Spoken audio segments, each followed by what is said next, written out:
कहते हैं कि देश की सेना जो है सरहदों पर अपनी जान की बाजी लगा करके हम सब की रखवाली करते हैं और हम लोग आराम से चैन की नींद सोते हैं।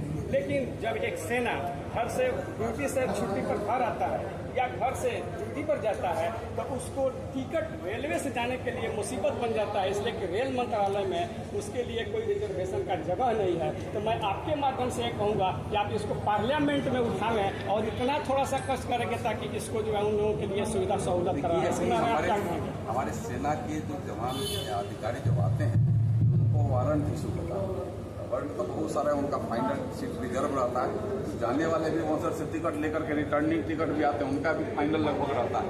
और कहीं ऐसी अगर असुविधा अगर आपको नज़र में अगर हो तो मैं वैसे सेना के वीर जवानों का तो सम्मान करता ही हूँ। भारतीय सेना पर हम सबको नाज है। अभी ऑपरेशन सिंदूर में जिस तरीका से भारत के मान सम्मान स्वाभिमान को हमारे भारतीय सेना ने ऊंचा करने का काम किया है, मैं भारतीय सेना को सल्यूट करता हूँ। अपने देश के नेतृत्व करता नरेंद्र मोदी जी को सल्यूट करता हूँ। और ऐसी छुट्टी कहीं ना कहीं अगर बच्चे उनको कठिनाई अगर हुई होगी आगे आने वाले दिनों में नहीं होगी, जब मैं विश्वास दिलाता हूँ। पर्सनल नहीं मामला सर, ये जनरल मामला है।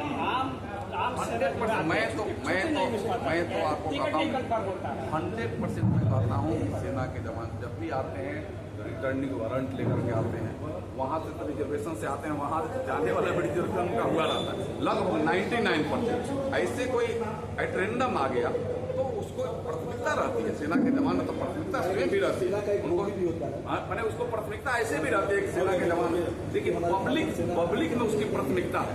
पब्लिक भी जान जाए कि सेना का जवान है तो वो भी थोड़ा कुछ होकर के जगह दे देता है, या पब्लिक में एक्सेप्टेंस है।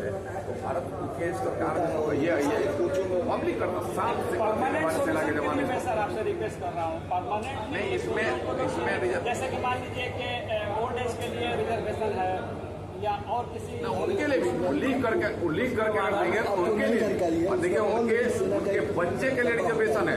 पठन पाठन में अगर केंद्रीय विद्यालय खुला है सेना के जवान में तो उसकी प्राथमिकता है, सबसे प्राथमिकता उनकी है।